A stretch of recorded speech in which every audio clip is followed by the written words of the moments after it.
And now you know a little bit about what's going on under the hood, and now the code should start to click and make a little bit more sense, because whenever you see an equal sign, it copies what's on the stack. Only two things can go on the stack: pointers and primitive types. Another way of saying that is you might just say a pointer. They actually call them references in Java.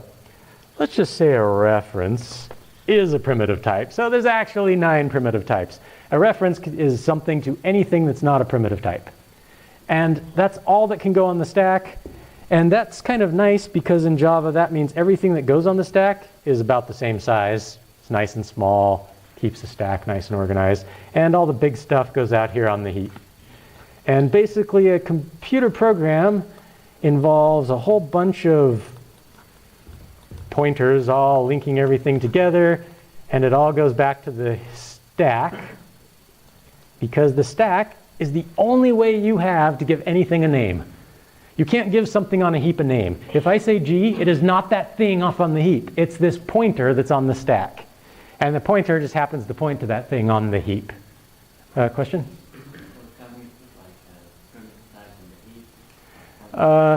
Yes, you can have member variables in your objects, and they can be primitive types.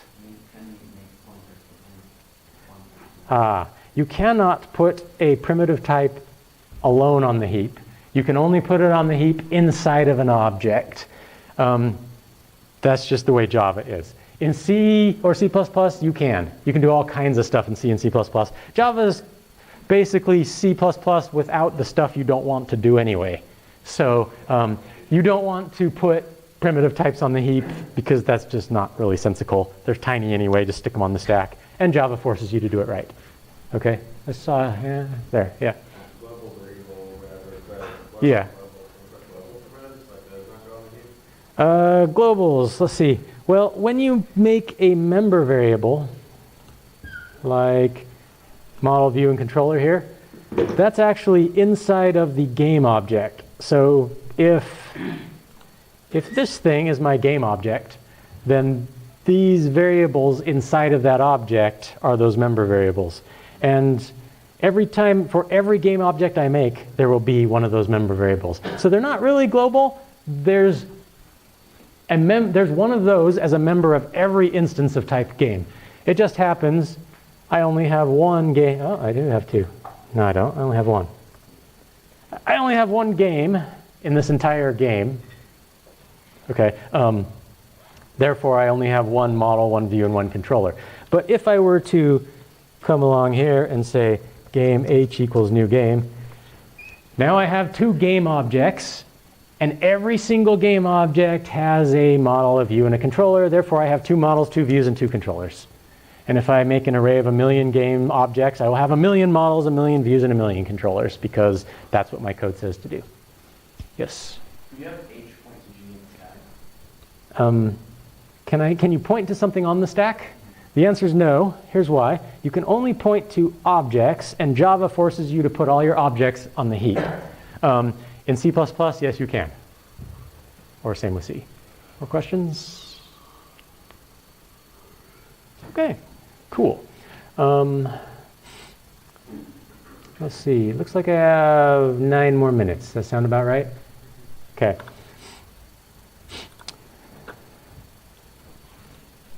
Let's start. So I've just thrown a lot of stuff at you, but hey, it's all recorded, so hopefully it'll show up on my website soon, assuming this recording worked. Let's start looking at what you have to do for assignment 2, because I think you can all handle assignment 1, and if you really think about this stack and heap model, you'll start to understand what's going on in your code. Java is really about manipulating memory. In Java, everything is about objects. It's an object-oriented programming language. What that means is its whole purpose for existence is so you can create a great big mess of objects like this, all linking to each other, and manipulate them. The only way to do that is to keep it straight in your head. And here's what you basically need to remember. The stack is everything that has a name. These things don't have a name. The only way to get to them is say g dot member variable dot something else. Does that make sense? Every time you use a dot, you're following an arrow. And the only way to give things on the heap a name is by starting with something on the stack. So For example, if this is my model and this is my view, the name of this M is actually G.M. G.M refers to, start at the G that's on the stack, which references a game object which contains a model, and the dot means follow the arrow, so G.M means the model that's inside of that game object. Does that kind of make sense? And whenever you use an equal sign, you're only copying stuff that, you know what, I lied. The equal sign doesn't only copy stuff on the stack. It copies from what you say to what you say. But because the variables are always things on the stack, you're usually copying onto there. If I said G.M is equal to I, it's going to take that I and put it up there. Except that would be a compile error because I is an int and M was a model. But yeah, okay, bad example. Moving on. Let's go look at assignment 2. First, make a backup copy of your previous assignment. There are two types of people, those who have learned the importance of making regular backups and those who are about to. Space is so cheap. I mean, how hard is it to find a 1 gigabyte thumb drive? People throw those away now, right?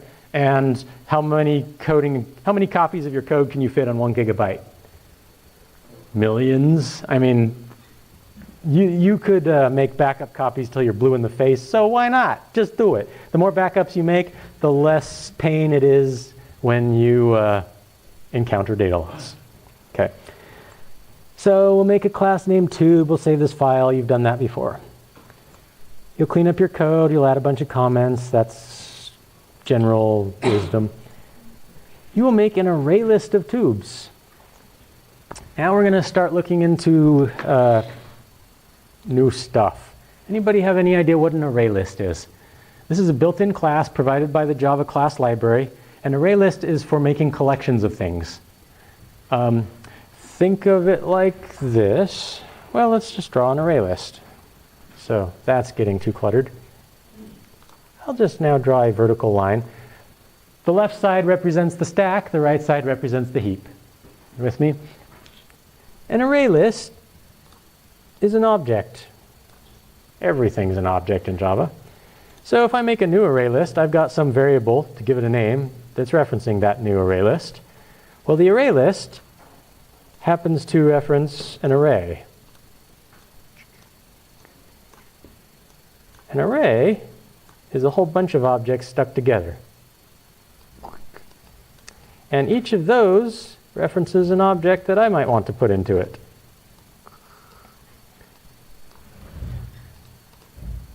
And when the array runs out of room, if I want to put more than 6 things into this array list, it will reallocate this array, meaning it'll delete this thing that has only 6 items in it, and will allocate a new one that has 12 items in it, and then it'll copy all the old things into it. And as far as I know, nothing ever happened. That array just grows as big as I want it to. So an array list is an automatically handled internal collection object that lets you put stuff into it.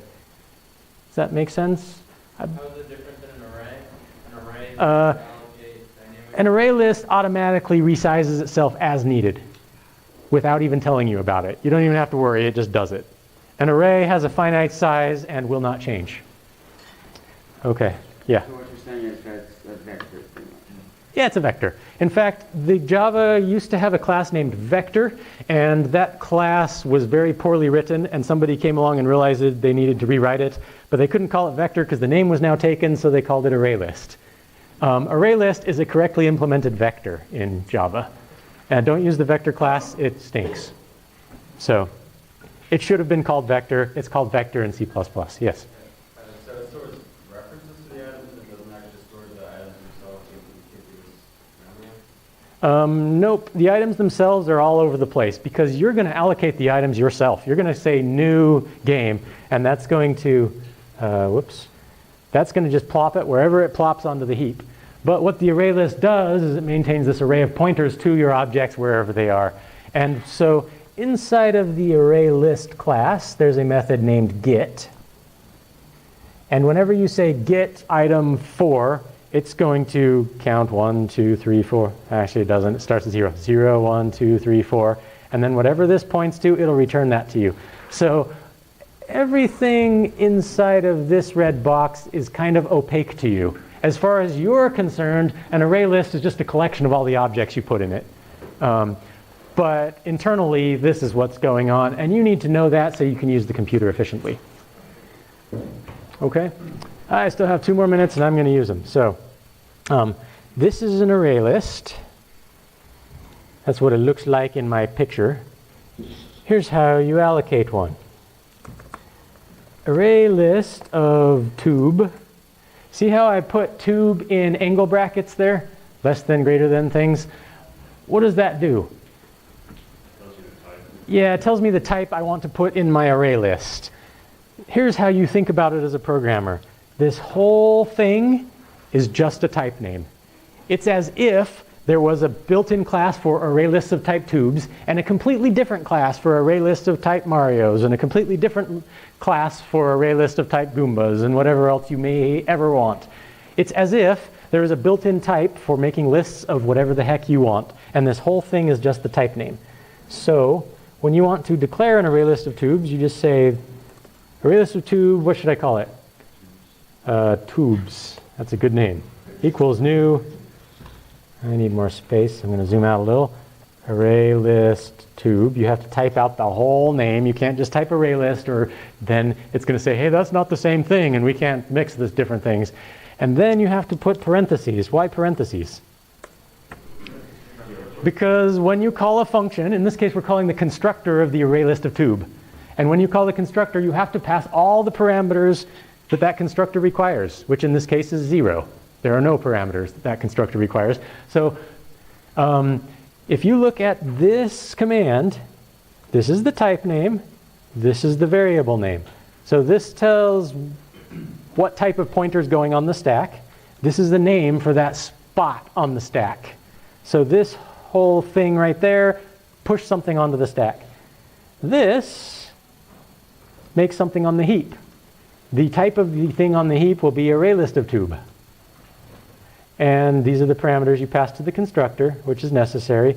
This puts it on the heap and returns the reference to it. That equals sign means that the memory location where the array list of tube is on the heap will be stored in tubes. And what's tubes? It's a place on the stack. It's a variable name for a pointer of type array list tube. So now because I have an array list, I can do things like say tubes.add mytube.